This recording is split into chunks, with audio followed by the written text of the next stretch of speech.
I don't want to scare anybody, but it's worth knowing the numbers. In fact, it's imperative, it's essential that you understand the numbers when it comes to what casting directors and producers are dealing with when they go to cast something. Let's talk about that in this episode of the VO Heroes podcast.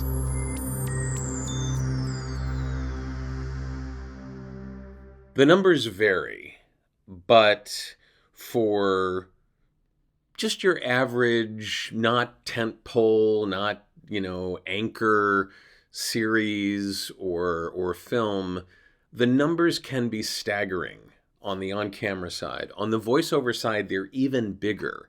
So let's just deal with that. On the writer's side, who knows? It depends on the project. But I just want you to know the pool you're wading into as you look at the numbers. And the numbers have gotten bigger since the pandemic, not smaller. So understand that anywhere between 200 to 8,000 actors, voice talent, etc., might be in the mix at the very beginning of a project. And that's just for one role.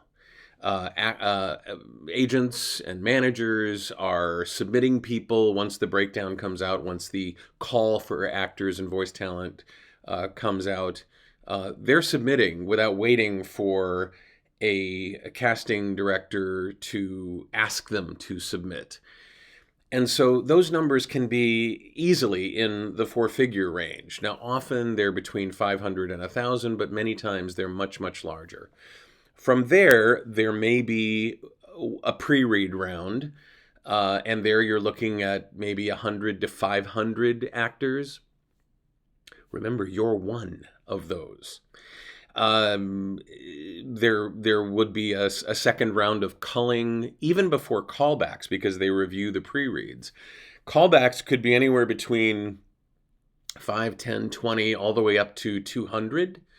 And then you get to what I call the second level of callback rounds, where they're going to give what are called selects to the brain trust, the director, the producers, the writers that will make the final decision as to who gets the job. Very, very rarely does a group like that, a brain trust, the writers, the producers, the directors, say to the casting director, yeah, I don't care. Whoever you want. That's fine with me. They don't do that. Maybe for little teeny tiny non-speaking roles like hot dog vendor number 2, they're like, hey, if you have somebody that you want to throw that to, great, we don't care. But that isn't usually the case. So as you look at these numbers, it's even more daunting to be in this business than the muggles in your friends and family group even could imagine. They think, in some cases, you decide what shows you're going to sign up for, right? They don't know these numbers. And sometimes even people that work in the business don't understand these numbers. It's amazing that anybody actually gets hired out of all those hundreds, thousands, dozens, when it gets culled down, the few. It's amazing anybody gets hired. And even when they're hired, it's not always permanent. Sometimes people get fired. Sometimes they get sick. Sometimes they decide they want to back out of a project. So just knowing these numbers, and if you're not an actor or voice talent and you're somehow watching this or listening to this podcast episode, this may be surprising and shocking to you that that's what we're up against every single time we do this process of putting ourselves out there, putting ourselves up for something that we want to participate in, or having our representatives do that for us. It is a daunting gauntlet. Say daunting gauntlet 7 times fast and see what happens. I just want these numbers to be something that you bear in mind when you start telling yourself a fairy tale about how unfair the business is. Maybe it's a given that it's unfair because of the number of people who would like to participate.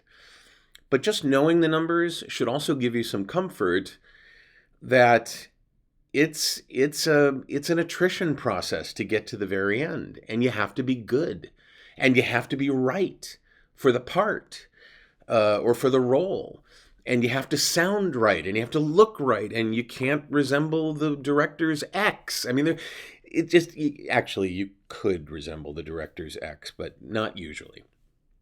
I'm just saying there are obvious things that you have to overcome, and there are not so obvious things that you have to overcome. And one of the very obvious things is how many people will go after one particular role, the numbers involved. Is this a surprise to you? Is this because the voiceover numbers can be even higher? Yeah, they can be. It's crazy. It's crazy that we want to be in this business despite those numbers, isn't it? Tell me what your thoughts are about this as you realize that the level of the hill that you're up against when you go after a part or a role. I just wanted you to be aware of those. Let me know in the comments below on voheroes.com. That's where the conversation takes place in a sane and respectful manner. Hit the like button if you like what you're seeing. You can subscribe to the channel. You can be notified when a new episode comes out. Pass this along to an actor or voice talent who may not be familiar with the numbers, or even a family member who is totally clueless about what you're up against. You might want to do that. I'm David H. Lawrence the 17th. I'm going to go count some more numbers. I thank you so much for watching and for listening, and I will see you in the next episode of the VO Heroes podcast.